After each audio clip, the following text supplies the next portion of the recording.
Hello friends इससे पहले हम लोग एसिड क्या होता है जान चुके हैं, बेस क्या होता है वो भी जान चुके हैं, और उससे रिलेटेड जितना भी थ्योरी कॉन्सेप्ट था वो सारे चीज़ को हम लोग ऑलरेडी स्टडी कर चुके हैं। और अभी तक अगर आप उसको नहीं देखें तो डिस्क्रिप्शन में उसका लिंक दिया गया है, वहाँ से आप उसको देख लें। फ्रेंड्स यहाँ पे हम लोग सॉल्ट के बारे में जानेंगे और सॉल्ट से रिलेटेड जितना भी कॉन्सेप्ट थ्योरी है जो एग्जाम में पूछे जाते हैं उन सारे चीज़ों को हम लोग देखेंगे और उस पर बेस्ड क्वेश्चन को भी हम लोग समझेंगे। तो चलिए हम लोग स्टार्ट करते हैं और देखते हैं सॉल्ट होता क्या है। तो देखिए जब एसिड और बेस रिएक्ट करता है तो किसका फॉर्मेशन होता है, सॉल्ट और वाटर का फॉर्मेशन होता है। ठीक है, तो हमारा यहाँ पे मतलब है केवल सॉल्ट से। ठीक है, और इस रिएक्शन को मतलब एसिड और बेस जब रिएक्ट करेगा तो एसिड का दुश्मन होता है बेस और बेस का दुश्मन होता है एसिड, तो दोनों एक दूसरे को क्या कर देगा, न्यूट्रलाइज कर देगा, मतलब न्यूट्रल चीज़ बनाएगा। ठीक है, जो सॉल्ट होता है वो न्यूट्रल होता है, बात समझे। तो एसिड और बेस जो होता है एक दूसरे को न्यूट्रलाइज करके एक नया चीज़ बनाएगा जिसको हम लोग क्या बोलेंगे, सॉल्ट बोलेंगे। इसीलिए इस रिएक्शन को न्यूट्रलाइजेशन रिएक्शन भी कहते हैं, क्योंकि इसमें एसिड बेस मिलकर एक दूसरे को न्यूट्रलाइज करने की कोशिश करता है। ठीक है, अब देखिए सॉल्ट में दो चीज़ होता है, एक कटायन होता है एक एनायन होता है, मतलब एक प्लस चार्ज वाला होगा और एक माइनस चार्ज वाला होगा। ठीक है, जैसे NH4Cl, तो NH4 क्या होगा, प्लस चार्ज वाला होगा, Cl माइनस चार्ज, NH4NO3 ये प्लस चार्ज ये माइनस चार्ज, CaCO3 सॉल्ट है ये प्लस चार्ज ये माइनस चार्ज, सोडियम एसिटेट ये प्लस चार्ज ये माइनस चार्ज ये प्लस चार्ज। ठीक है, तो इस तरह आपको दिखेगा ये प्लस चार्ज ये माइनस चार्ज ये प्लस चार्ज ये माइनस चार्ज। तो सॉल्ट में जनरली आप देखिएगा पहले वाला प्लस चार्ज होगा और बाद वाला माइनस चार्ज वाला होगा, मतलब पहले वाला कैटायन होगा और बाद वाला एनायन होगा। ठीक है, अब हम लोग बात कर लेते हैं टाइप्स ऑफ सॉल्ट, सॉल्ट कितना टाइप का होता है। ठीक है, तो सॉल्ट जो होता है तीन तरह का होता है, वो डिपेंड करेगा उसके नेचर पर। एसिडिक सॉल्ट होता है, बेसिक सॉल्ट होता है और एक न्यूट्रल सॉल्ट होता है। ठीक है, तो एसिडिक सॉल्ट का मतलब हो गया इसमें मतलब सॉल्ट तो बनेगा एसिड और बेस के रिएक्शन से, तो इसमें एसिडिक सॉल्ट का मतलब होगा वो जो एसिड होगा थोड़ा स्ट्रॉन्ग होगा, क्या होगा, स्ट्रॉन्ग। ठीक है, और बेस क्या होगा, वीक होगा। बेसिक सॉल्ट में बात करेंगे जहाँ पे बेसिक आ गया इसका मतलब स्ट्रॉन्ग बेस होगा। और जब नॉर्मल सॉल्ट बात करेंगे, न्यूट्रल सॉल्ट का बात करेंगे तो उसमें बेस भी स्ट्रॉन्ग होगा और एसिड भी स्ट्रॉन्ग होगा। ठीक है, तो एसिडिक सॉल्ट मतलब जिसका ऐसा सॉल्ट जिसका pH क्या हो 7 से कम हो। तो जब वीक बेस और स्ट्रॉन्ग एसिड लेंगे, ठीक है, एसिड क्या है, स्ट्रॉन्ग है, तो आपका जो सॉल्ट बनेगा वो एसिडिक नेचर का होगा। ठीक है, जैसे वीक बेस ले लिए ammonium hydroxide plus hydrochloric acid, ये जब रिएक्शन करेगा तो सॉल्ट बनाएगा OH और H को हटा दीजिए, H2 निकल गया, NH4Cl को बोलेंगे अमोनियम क्लोराइड, और ये जो होगा वीक क्या होगा, मतलब यहाँ पे वीक बेस लिए स्ट्रॉन्ग एसिड लिए, इसीलिए जो सॉल्ट बनेगा एसिडिक सॉल्ट। तो यहाँ पे अगर सॉल्ट ये भी दिया रहे तो आप ध्यान रख सकते हैं NH4 से कौन बेस बनेगा, NH4OH, और आपको बता चुके NH4OH जो होता है वीक बेस होता है, तो बेस में एक एक को याद रखना वीक NH4OH, इससे काम हो जाएगा। ठीक है, दूसरा देख लीजिए NH4OH ammonium hydroxide plus nitric acid मिलकर क्या बनाएगा, अमोनियम नाइट्रेट बनाएगा। यह भी क्या हो गया आपका एसिडिक सॉल्ट हो गया, क्योंकि यहाँ पे बेस क्या है, वीक है। ठीक है, और जब बेस वीक है और यहाँ पे देखिए एसिड क्या है, स्ट्रॉन्ग है, HNO3 स्ट्रॉन्ग होता है। उसी तरह बेसिक सॉल्ट का pH क्या होगा, 7 से अधिक होगा। बेसिक सॉल्ट मतलब बेस से स्ट्रॉन्ग होगा और वीक क्या होगा, एसिड होगा। ठीक है, जैसे स्ट्रॉन्ग बेस में CaOH2 कैल्शियम हाइड्रोक्साइड, और यहाँ पे कार्बोनिक एसिड ले लीजिए और H2 और OH2 को हटा दीजिए, CaCO3 क्या बनेगा, कैल्शियम कार्बोनेट, तो यह आपका क्या बन जाएगा, बेसिक सॉल्ट बन जाएगा। उसी तरह NaOH स्ट्रॉन्ग बेस और plus acetic acid weak acid, अब इसके कॉम्बिनेशन से बनेगा CH3CONH जिसको बोलेंगे सोडियम एसिटेट। तो यह जो होगा कैसा सॉल्ट होगा, तो यह जो होगा बेसिक सॉल्ट होगा, क्योंकि यहाँ पे बेस क्या लिए, स्ट्रॉन्ग लिए।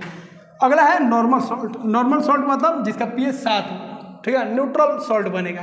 तो इसमें स्ट्रॉन्ग बेस और स्ट्रॉन्ग एसिड लेंगे तब, जैसे NaOH स्ट्रॉन्ग बेस हो गया प्लस स्ट्रॉन्ग एसिड में HCl आ गया, ये दोनों के कंबाइंड होगा OH, H निकल जाएगा NaCl, तो NaCl को कॉमन सॉल्ट बोलते हैं। ये बहुत इंपॉर्टेंट है, ये बार बार पूछा जाता है। ठीक है, तो NaCl आपको बोल देगा यह कॉमन सॉल्ट किससे बना है, तो स्ट्रॉन्ग बेस स्ट्रॉन्ग एसिड से।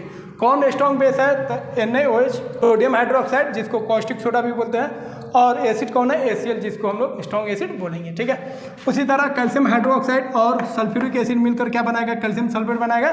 तो यह भी एक तरह का क्या होगा, नॉर्मल सॉल्ट हो गया। ठीक है, तो एसिडिक सॉल्ट मतलब समझ गया weak base strong acid, basic salt समझ गए स्ट्रॉन्ग बेस वीक एसिड, और नॉर्मल सॉल्ट समझ गए स्ट्रॉन्ग बेस स्ट्रॉन्ग एसिड। ठीक है, एसिडिक मतलब pH 7 से कम होगा, बेस मतलब बेसिक सॉल्ट मतलब pH 7 से अधिक होगा, और नॉर्मल सॉल्ट मतलब pH जो होगा 7 के बराबर होगा। ठीक है, तो ये एग्जाम्पल आपको ध्यान रखना है। अब आप इसका स्क्रीनशॉट लीजिए, फिर हम लोग आगे बढ़ते हैं।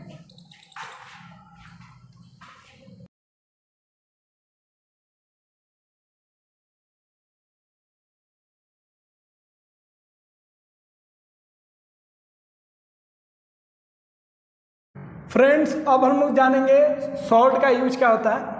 फ्रेंड्स अब हम लोग जानेंगे सॉल्ट का क्या क्या यूज हम लोग करते हैं, ठीक है। तो पहला जो सॉल्ट है जो सबसे इम्पोर्टेंट है वो है NaCl। NaCl को हम लोग बोलते हैं सोडियम क्लोराइड, जो इसका केमिकल नेम हो गया, और इसका जो इंडस्ट्रियल नाम होता है वो कॉमन सॉल्ट या टेबल सॉल्ट भी इसको हम लोग बोलते हैं, ठीक है। तो कॉमन सॉल्ट और टेबल सॉल्ट के नाम से भी जाना जाता है सोडियम क्लोराइड।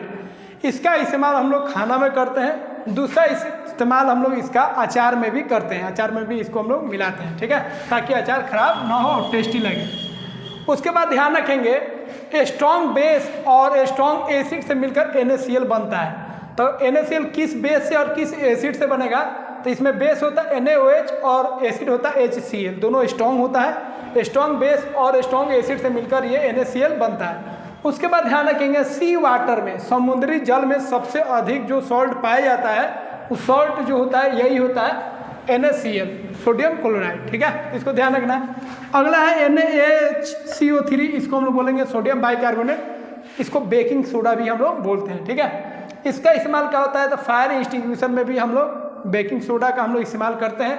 दूसरा बेकरी में भी, मतलब ठीक है, केक को बनाने में, स्पॉन्जी बनाने में, उसको फुलाने में हम लोग इसी सॉल्ट का हम लोग इस्तेमाल करते हैं, ठीक है, क्योंकि इसको रखने पर, गर्म करने पर CO2 गैस निकलेगा, और CO2 गैस जैसे निकलेगा तो उस रोटी को या उस केक को क्या कर देगा, वो फुला देगा, ठीक है। तो स्पॉन्जी, केक को स्पॉन्जी बनाने में हम लोग इस्तेमाल करते हैं, मतलब बेकरी में, ठीक है, इसका बहुत अधिक इस्तेमाल होता है। उसके बाद यूज्ड इन एसिडिटी, एसिडिटी में भी हम लोग इसका इस्तेमाल करते हैं। अगर स्टोमक में अधिक एसिडिटी हो जाता है, मान लीजिए स्पाइसी खाना खा रहे हैं या अधिक खाना खा लिए, ठीक है, खाना 1 छिपा 2 छिपा खा लिए, अवकाश से अधिक खा लिए, तो उस केस में भी आपको एसिडिटी में रिलीफ करने का काम करता है, क्योंकि ये क्या होता है, बेसिक नेचर का होता है, उसको न्यूट्रलाइज कर देता है, ठीक है। उसके बाद अगला है Na2CO3.10H2, इसको बोलेंगे सोडियम कार्बोनेट डेकाहाइड्रेट, ठीक है, इसको हम लोग बोलते हैं वाशिंग सोडा, क्या बोलते हैं, वाशिंग सोडा, और इसका इस्तेमाल होता है कपड़ा वपड़ा धोने में। अगला है KNO3, इसको बोलेंगे पोटासियम नाइट्रेट, इसका इस्तेमाल होता है एक्सप्लोसिव मटेरियल बनाने में, हम लोग पोटासियम नाइट्रेट का इस्तेमाल करते हैं। तो इस तरह हम लोग ये सब सॉल्ट के बारे में जान गए कि सॉल्ट का हम लोग कैसे इस्तेमाल करते हैं। तो इसका स्क्रीनशॉट लीजिए, कुछ और सॉल्ट का हम लोग यूज को देखेंगे। दोस्तों कुछ और सॉल्ट का हम लोग यूज को देखेंगे, जैसे CaOCl2, इसको बोलते हैं कैल्शियम ऑक्सीक्लोराइड, इसका केमिकल नाम हो गया, और इसका जो इंडस्ट्रियल नाम हो गया वो हो गया ब्लीचिंग पाउडर। तो ब्लीचिंग पाउडर का फॉर्मूला पूछता है क्या होता है, CaOCl2, और इसका केमिकल नाम जो है वो हो गया आपका कैल्शियम ऑक्सीक्लोराइड, ठीक है।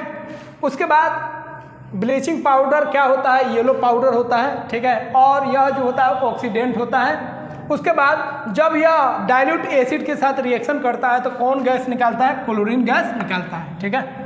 उसके बाद बात करेंगे AgBr, इसको हम सिल्वर ब्रोमाइड बोलते हैं, और इसका इस्तेमाल हम लोग फोटोग्राफिक प्लेट के कोटिंग में करते हैं, ठीक है, फोटोग्राफिक प्लेट का कोटिंग किया जाता है किससे, सिल्वर ब्रोमाइड से। अगला है सिल्वर आयोडाइड AgI को बोलेंगे सिल्वर आयोडाइड, इसका इस्तेमाल हम लोग आर्टिफिशियल रेनिंग, कृत्रिम वर्षा कराने में हम लोग सिल्वर आयोडाइड का इस्तेमाल हम लोग करते हैं। अगला है लिथियम बाइकार्बोनेट, इसका इस्तेमाल हम लोग थायराइड, मतलब गठिया के रोग में हम लोग इसका इस्तेमाल करते हैं, किसका, लिथियम बाइकार्बोनेट का। अगला है KI जो होता है पोटासियम आयोडाइड होता है, इसका केमिकल नाम, और इसका इस्तेमाल हम लोग आयोडाइड सॉल्ट, अब जो सॉल्ट आता है, ठीक है, उसमें हम लोग क्या मिला देते हैं, KI मिला देते हैं, और उस सॉल्ट को बोलते हैं आयोडाइड सॉल्ट। पहले जो सॉल्ट हम लोग यूज करते थे वो NaCl होता था, अब उस NaCl में हम लोग KI मिला देते हैं, पोटासियम आयोडाइड मिला देते हैं, और उस सॉल्ट को बोलते हैं आयोडाइड सॉल्ट। इससे फायदा क्या होता है, ग्वाइटर रोग जो होता है अब नहीं होगा, ठीक है, सॉल्ट दीजिएगा तो ग्वाइटर का रोग नहीं होगा, पहले ग्वाइटर रोग हो जाता था क्योंकि हम लोग आयोडाइड सॉल्ट का इस्तेमाल नहीं करते थे। अगला है सोडियम थियोसल्फेट, इसका इस्तेमाल हम लोग फोटोग्राफिक प्लेट को स्टेबलाइज करने में, मतलब स्थिर करने में हम लोग इसका इस्तेमाल करते हैं। सोडियम थियोसल्फेट को हम लोग हाइपो सॉल्यूशन भी बोलेंगे, ठीक है। तो इसका इस्तेमाल समझ गए, फोटोग्राफिक प्लेट को स्टेबलाइज करने में, उसको स्थिर करने में हम लोग इसका इस्तेमाल करते हैं। तो फ्रेंड्स यहाँ पे हम लोग सॉल्ट से रिलेटेड जितना भी यूज होता है वो सब चीज़ को हम लोग देख चुके हैं, और सॉल्ट से रिलेटेड जितना भी कॉन्सेप्ट है, थ्योरी है, वो सबको देख चुके हैं जहाँ से प्रश्न पूछा जाता है। तो फ्रेंड्स आशा करते हैं यह वीडियो आपको काफ़ी अच्छा लगा होगा। और चैनल पर अभी नए हैं और सब्सक्राइब नहीं किए हैं तो इसे सब्सक्राइब कर लीजिए, वीडियो को लाइक कीजिए, अपने फ्रेंड सर्कल में शेयर कीजिए, ताकि आपसे हम मोटिवेट हो सके और आपके लिए एक से और एक वीडियो आपके लिए लाते रहे और आपका जो साइंस का लेवल है उसको बेस्ट करते रहें। तो मिलते हैं दोस्तों अगले वीडियो में एक नए टॉपिक के साथ। तब तक के लिए आप बने रहिए हमारे चैनल के साथ।